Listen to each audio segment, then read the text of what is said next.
Pie War Showdown, shortcake emoji. So, my family decided to have a reunion last weekend. You know, the usual, awkward hugs with people you haven't seen since you were in diapers, the endless parade of "wow, you've grown" comments, and the obligatory family photo where Uncle Jerry's always blinking. But this year, Aunt Linda suggested we spice things up with a pie contest. Everyone was supposed to bring their best pie, and we'd have a friendly vote to decide who takes home the coveted golden rolling pin trophy. Harmless enough, right? Wrong. It all started when Cousin Tim showed up with a pie that was, well, a little suspect.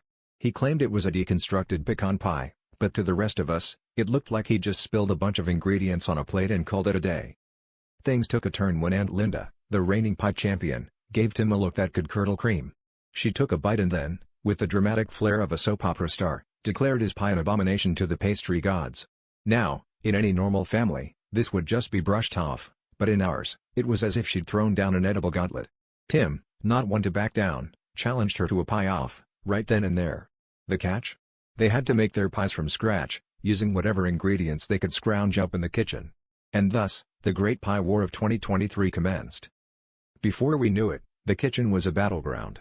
Flour flew like confetti at a wedding, eggs were cracked with the fury of 1,000 suns, and sugar was being measured with the precision of a NASA scientist. The rest of us gathered around, providing commentary like it was a sports event. Uncle Jerry was taking bets, while Grandma was busy trying to prevent the cat from licking up the spilled vanilla extract. It was chaos, but the kind of chaos you couldn't look away from, like a train wreck made entirely of baked goods. The tension was rising, and the aroma of baking pies filled the air like a sweet, sugary fog. Finally, the pies were ready. Aunt Linda presented hers first, a classic, perfectly formed apple pie with a crust so golden it could make King Midas jealous.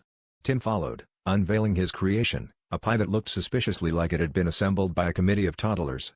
We all held our breath as Grandpa took the first bite of each and then, with a twinkle in his eye, he said, "Well, folks, I guess you could say Tim's pie really takes the cake. But only because it forgot to bring the pie."